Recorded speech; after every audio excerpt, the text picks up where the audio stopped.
there's a lot of conjecture around Catherine Legg being approved to be in the NASCAR Cup Series, right? Had done some Xfinity starts, has done a lot in open wheel racing, IndyCar, and kart.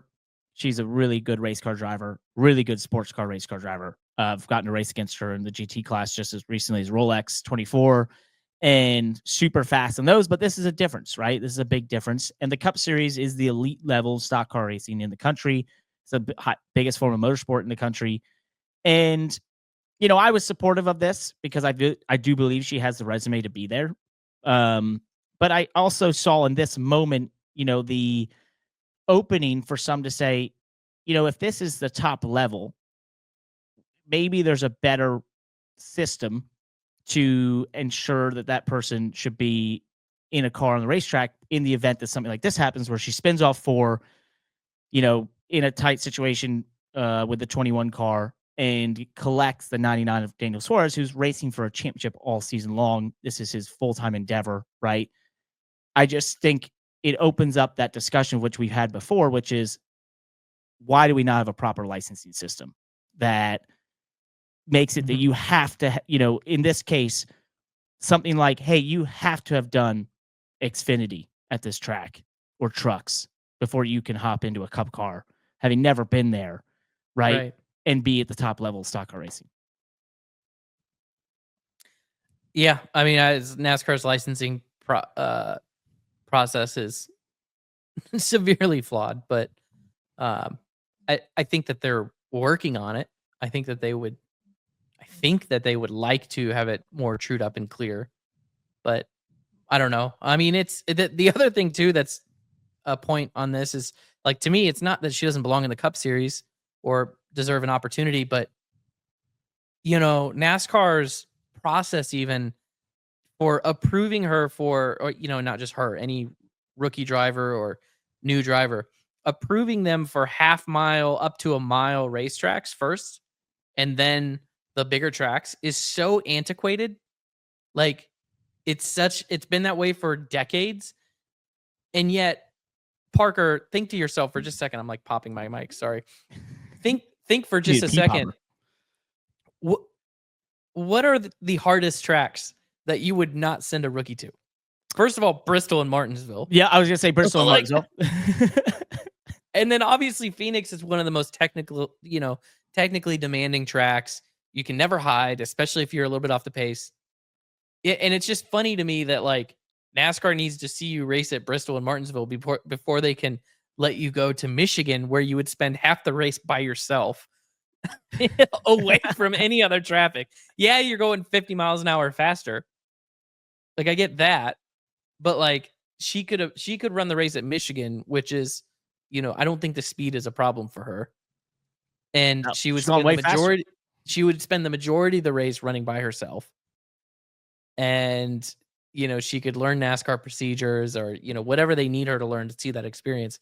I just think that even that down to that aspect of the approval process is what I'm trying to say seems silly to me. And I had no real opinions on Catherine Legg being approved or not approved because she has the professional motorsports experience to back it up. It's just like, I don't know.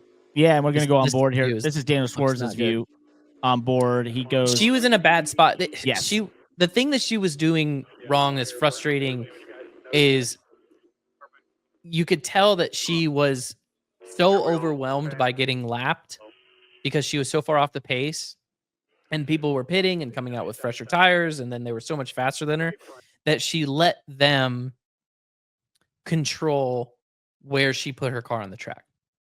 Right. Yeah. And one of the best advice I've ever gotten in a scenario like that, and this, for me, I learned this in road course racing, where I was like, restarted up front, but I wasn't the fastest car. And my spotter was actually Jeff Dickerson at the time, who owns Spire Motorsports, told me, make them pass you where you want them to pass you. Right. Which was like another way of saying, like, just keep control of your car. We know they're going to pass you. We know they're faster than you. We're not trying to beat them or outrace them. But, like, at some point, you have to claim the real estate, that you're in. Yep. And that's what she needed to be doing, right? Instead, she sort of just kept shuffling herself down to the bottom. She was letting everybody go around her outside, which then she was almost being too generous with the space and was completely offline, completely, out of, off the pace. And then now she's dealing with a car that handles worse than a car that's running the right line at the right speed, right? This Yep. car's got less downforce on it. She's running the wrong line.